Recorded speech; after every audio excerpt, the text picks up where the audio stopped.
ফ্যাসিবাদী বাকশালী সংবিধান দিয়ে নতুন বাংলাদেশ হয় না। পলিটিক্যাল পার্টিস গুলো বাংলাদেশের স্বাধীনতা সার্বভৌমত্বের অত্যন্ত গুরুত্বপূর্ণ স্টেক হোল্ডার, কিন্তু একমাত্র স্টেক হোল্ডার নয়।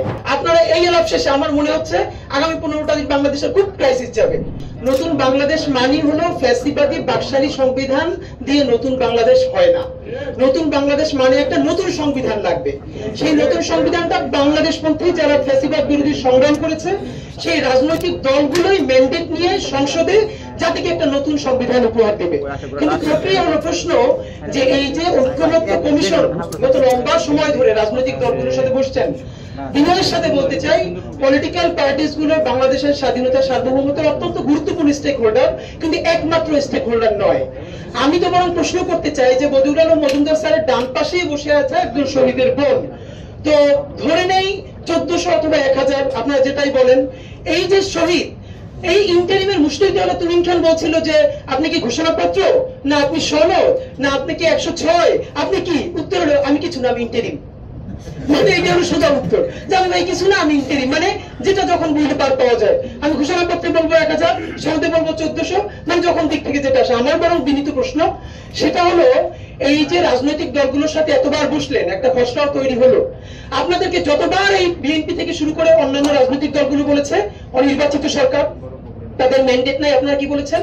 এই ঐতিহাসিক গণ অভ্যুত্থান আমাদেরকে ম্যান্ডেট দিয়েছে, এই জুলাইয়ের শহীদরা আমাদেরকে ম্যান্ডেট দিয়েছে, এই জুলাই সনদ নিয়ে এখন পর্যন্ত 100 বার বলছি।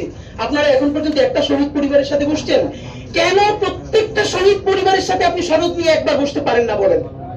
এই রাজনৈতিক দলগুলো অত্যন্ত গুরুত্বপূর্ণ, কিন্তু এই রাজনৈতিক দলগুলো আজকে ঐক্যমত্য কমিশনে বসতে পারছে, ঝগড়াঝাটি করতে পারছে কাদের জন্য? এই শহীদের রক্তের মধ্য দিয়ে। তো আপনাদের কি মনে হয় না যারা আপনাদেরকে এম্পাওয়ার করেছে, যারা এই কথা বলবার ম্যান্ডেট দিয়েছে জুলাই সনদ, তাদেরকে নিয়ে আপনি একবার বসবেন না? এখন বসবেন যে এটা বুঝবে না সেটা বুঝবে না। তাহলে ঠিক যেই ইমোশনে যারা রাজপথে নেমে জীবন দিয়েছিল সেই ইমোশনের কাছাকাছি যে একটা নতুন বাংলাদেশ বিনির্মাণের জন্য আমরা এই প্রস্তাবনা আনছি, আপনারা কি মনে করেন? বসেন নাই। কিন্তু তো একদম যাদেরকে দেখলে আহত, মানে দুটি চকান্ত হয়ে গেছে, চিরতরে পঙ্গু হয়ে গেছে, তারা কি জুলাই সনদ সম্বন্ধে কিছু জানে? মানে তাদের কি এটাই রেসপন্সিবিলিটি ছিল, এটাই তাদের জব রেসপন্সিবিলিটি, তারা জীবন দিয়ে কবরে যাবে, বাপ মা ভিক্ষা করবে, আরেকজন চিরতরে অন্ধ হয়ে যাবে, পঙ্গু হয়ে যাবে, আর সবাই মিলে তারপরে যে যার মতো করে স্টেক নিয়ে বাড়ি ফিরবে? এটা এখন আমি যেটা বলবো, আমি জানি এইটা কোনো কালেই হয়তো পূরণ হবে না। এরপরও জান, জুলাই এবং সততার প্রশ্ন থেকে আমি যেন আমার বিশ্বাসের কাছে, আমাদের বিশ্বাসের কাছে বলতে পারি যে যখন কেউ বলে নাই তখন ওই দাবি আমরা জানিয়ে গিয়েছিলাম। সুতরাং আবারও বলছি, বাস্তবায়নের প্রক্রিয়া কোনোভাবে একমাত্র রাজনৈতিক দলের হাতে ছেড়ে দেওয়া যাবে না। এর প্রমাণ আমরা দেখেছি 90 যে রাজনৈতিক সমঝোতা হয়েছে, 91 কে সেই সমঝোতা কি হয়েছে? একমাত্র সংসদীয় গণতন্ত্র ছাড়া আর কোনোটাই তারা ব্যাক করে নাই। অনেকে বলে রাজনৈতিক দলগুলোর উপরে বিশ্বাস করেন, অবশ্যই বিশ্বাস তোমরা করতেও বাধ্য, না করে যাবো, এগুলো তো মাইনে হইলেও বিশ্বাস করাবেন। তো কিন্তু ব্যাপার হইলো, বলেছে কেন এটা একটু আগে বলছে যে এটা আইন না, প্রতিশ্রুতি। ভাই যেই পোলা ঘরে বাপের পয়সা চুরি কইরা প্রতিদিন কিরাকাণ্ড করবে, 100 কিনার আর 100 প্রতিশ্রুতিরও কোনো দাম নাই। সুতরাং আমাদের কাছে আমাদের রাজনৈতিক দলগুলো হলো আমাদের সেই পোলা। নামাজের সময় এই যে ইলেকশন আসছে, জুব্বা পড়বে, টুপি পড়বে, আল্লাহ বিল্লাহ করবে, মিলাদ গাইবে, একটু পরে আবার মৌলবাদী বলবে যখন যা লাগে। এই পলিটিক্সটাও ওকে, আমি তো এই পলিটিক্সটাকে ফাইন মনে করি, যখন যেটা লাগবে এটা নিয়ে সমালোচনা নাই। কিন্তু আল্লাহর রাস্তায় যেটা বলি, এই জুলাই সনদ আপনারা রাজনৈতিক দলরা বসে বলেন কি করবেন, কিন্তু এর বাস্তবায়ন ইজ ভেরি ইম্পর্টেন্ট। এই জুলাই সনদ ন্যূনতম বাস্তবায়নের মধ্য দিয়েই সামনের জাতীয় নির্বাচন হতে হবে এবং সেই নির্বাচনে প্রতিশ্রুতি থাকতে হবে যে সেই সংসদ ম্যান্ডেট নিয়ে এসে নতুন বাংলাদেশকে নতুন সংবিধান উপহার দিবে। আর মানে আরেকটা ব্যাপার ভাইরা মাঝে মধ্যে বলে যে গণভোটে মজা, এরপরে জাতীয় পরিষদ নির্বাচনে মজা, জাতীয় সংসদ নির্বাচনে মজা না। মানে এটা একটা কেমন? দুনিয়ায় বহু দেশের উদাহরণ আছে, প্যারালালি গণপরিষদ নির্বাচন হয়েছে, তারা সংবিধান প্রণয়ন করেছে, আবার সংসদেও অ্যাক্ট করেছে। তো যদি সংসদ নির্বাচনে আপনার কোনো ভয় না থাকে, তাহলে সংবিধান প্রণয়নের জন্য গণপরিষদ নির্বাচন আপনার ভয়টা কিসের ভাই? জনগণ তো একই। এখন আমাদেরকে যে বলেন যে আমাদের গণভোটে এত মজা, তাহলে আপনাদের সংসদীয় নির্বাচনে এত মজা কেন?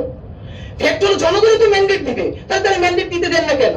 তো আর একটা ব্যাপার, এখন যেটা হচ্ছে কথাবার্তা যাই আমরা জুলাই সনদের পক্ষে বলি, ঘুরে ফিরে মিডিয়া একটা বিএনপির বিরুদ্ধে দাঁড় করে, এটা একটা নতুন জিনিস দাঁড়াইছে। বিএনপির বিরুদ্ধে দাঁড় করানো, আমি বিনীতভাবে বলি বিএনপি কে কনফিডেন্সে নিতেই হবে। বিএনপি কনফিডেন্সের বাইরে রাখা বাংলাদেশে বিপ্লব হবে না, কিচ্ছু হবে না, এটা হলো প্র্যাকটিক্যাল কথা। তা আমরা বিএনপির মাহাদি আমির বাইরে ধরবো কি দিয়ে? আমরা ধরবো শহীদ জিয়ারে দিয়া।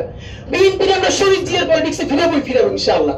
এবং সেই শহীদ জিয়া যেটা করেছে, আজকে আমাদের যে বন্ধুরা একটা কুতর্ক করার চেষ্টা করছেন যে আমরা নাকি সংবিধানের উপরে জুলাই সনদের, কি রে ভাই, এই সংবিধানই তো চাই না, তাহলে উপরের নিচ থেকে কই?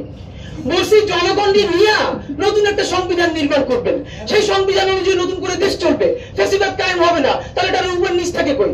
সবাই মিলে করবে। বিএনপি যদি ক্ষমতা আসে বিএনপি করবে, সমস্যা কি? তো সুতরাং আমি বিনীত অনুরোধ করি, প্লিজ আপনারা এবার যে রাউন্ডে বসবেন জাতীয় ঐক্যমত্য কমিশন, আপনারা এই আলাপ শেষে আমার মনে হচ্ছে আগামী 15টা দিন বাংলাদেশের খুব ক্রাইসিস যাবে, কারণ এখন জুলাই সনদ বাস্তবায়নের পরে নির্বাচনের ট্রেন ছেড়ে যাবে। সুতরাং এই সময়টা আমরা অত্যন্ত যেন প্রজ্ঞার পরিচয় দিই। দ্বিতীয়ত, প্রয়োজনে বিএনপির সাথে বারবার বসেন, বিএনপি বলেন যে বিএনপির ভয় পাওয়ার কিছু নাই, যে বিএনপি যতক্ষণ খালেদা জিয়ার পক্ষে থাকবে, শহীদ জিয়ার পক্ষে থাকবে, ভারতীয় আধিপত্যবাদের বিপক্ষে থাকবে, ততক্ষণ পর্যন্ত সেই বিএনপির পক্ষে আমরা লড়াই লড়বো ইনশাআল্লাহ। কিন্তু বিএনপিকে আমাদেরকে ট্রাস্ট দিই। এখন আমি এনসিপিকে কেন বলি না, কারণ এনসিপি নতুন পার্টি। বিএনপি যদি বলে যে এই বাকশালী সংবিধানের বিরুদ্ধে দাঁড়ায়া নতুন সংবিধান দিব, তাইলে বিএনপির পক্ষে ইলেকশনে ক্যাম্পেইন করতে আমার কোনো দায় নাই। কিন্তু কোন পলিটিক্যাল পার্টিকে বলতে হবে যে বাকশালী সংবিধানের পতন ঘটিয়ে নতুন বাংলাদেশে নতুন সংসদে নতুন সংবিধান হবে এবং সেটা জুড়িয়ে শহীদের ম্যান্ডেট নিয়ে হবে। সে পর্যন্ত আমরা লড়াই আছি, লড়াই থাকবে। বাংলাদেশ জিন্দাবাদ, ইনকিলাব জিন্দাবাদ।